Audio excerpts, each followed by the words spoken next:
17 dari 34 bandara internasional di Indonesia turun kasta menjadi bandara domestik yang artinya hanya melayani rute antar wilayah di tanah air. Pemerintah menyebut alasan utama menyederhanakan jumlah bandara internasional untuk melindungi penerbangan internasional pasca pandemi COVID-19. Namun di sisi lain, faktanya selama ini sebagian besar bandara internasional di Indonesia tak menunjukkan performa yang prima. Benarkah penyematan status bandara internasional selama ini hanya prestis politik semata, tanpa mempertimbangkan kajian kebutuhan dan aspek bisnis? Sobat bisnis, inilah Fokus.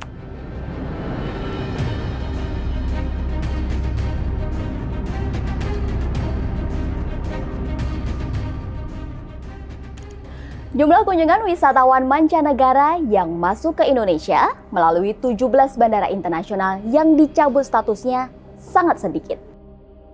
Sementara, jumlah perjalanan wisatawan nasional melalui pintu udara tersebut hanya sebanyak 61.016 perjalanan atau hanya 1,06% dari total perjalanan wisatawan nasional sepanjang 2023. Dari 34 bandara berlabel internasional, hanya segelintir yang melayani penerbangan niaga berjadwal secara teratur ke luar negeri. Kelima bandara tersebut juga memiliki kontribusi besar sebagai pintu masuk wisatawan mancanegara. Sementara itu, bandara lainnya, jumlah kunjungan wisatawan mancanegara tercatat cukup kecil. Berdasarkan fakta tersebut, pengamat penerbangan Alvin Lee menyatakan, titel bandara internasional hanya menyebabkan operasional menjadi tidak efektif dan efisien dalam pemanfaatannya, apalagi dari sisi pengeluaran kos. Ya, yang pertama ini dulu 34, sekarang disederhanakan dan saya tidak menggunakan kata status karena status itu seolah-olah gengsi ya. Dan banyak bandara-bandara kita itu menyandang kata internasional hanya untuk gengsi, prestasi politik, prestis politik. Tapi setelah menyandang kata internasional itu tidak ada upaya-upaya yang sungguh-sungguh untuk memasarkan daerahnya di luar negeri, mendatangkan tamu dari negara lain. Ya sudah, penumpangnya ini hanya orang kita aja yang keluar masuk. Di sisi lain, keberadaan bandara internasional yang statusnya diturunkan tersebut justru menguntungkan negara lain sebagai hub menuju negara lainnya. Singkatnya seperti ini, salah seorang asal Solo ingin pergi ke Inggris. Meskipun Solo memiliki penerbangan internasional, tetapi tidak ada penerbangan langsung ke Inggris. Akibatnya, penumpang harus transit dulu ke Singapura, lalu melanjutkan penerbangan ke Inggris. Dalam kejadian ini, Singapura lah yang diuntungkan menjadi bandara pengumpan ke negara tujuan lainnya. Atau cerita penumpang lain asal Sumatera Utara. Bandara Kuala Namu memiliki penerbangan ke Doha, Qatar. Peminat dari Indonesia ke negara tersebut cukup banyak. Namun sayangnya, penerbangan dari Doha ke daerahnya minim penumpang. Alhasil, maskapai penerbangan angkat kaki. Beragam respon juga datang dari kepala daerah, di mana bandara di wilayahnya sudah tak lagi menyandang status bandara internasional. Wali Kota Semarang, Hafiarita Gunaryanti Rahayu atau Ita mengatakan masih optimis penarikan status Bandara Ahmad Yani Semarang tak mempengaruhi minat Wisman untuk berkunjung ke Kota Semarang. Menurutnya, Wisman yang ingin berkunjung ke Kota Semarang bisa melanjutkan perjalanan dari kota besar seperti Jakarta dan Surabaya, kemudian menuju Kota Semarang dengan penerbangan domestik maupun menggunakan jalur darat dan kereta. Sementara itu, pejabat Gubernur Sumatera Selatan Agus Fatoni mengungkapkan, meskipun status Bandara Sultan Mahmud Badarudin II Palembang telah dicabut dari internasional menjadi domestik, dirinya berharap keputusan tersebut masih dapat berubah.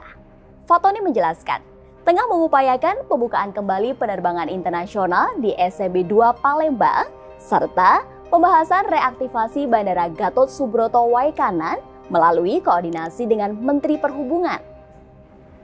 Wali Kota Solo, Gibran Rakabuming Raka mengaku sudah memiliki strategi untuk menaikkan kembali kasta Bandara Adi Sumarmo. Apalagi, menurutnya, Solo telah menjadi bagian dari jejaring kota kreatif UNESCO.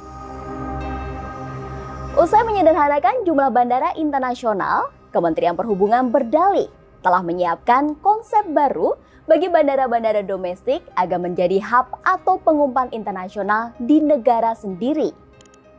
Hal tersebut juga dilakukan oleh beberapa negara besar lain seperti Amerika,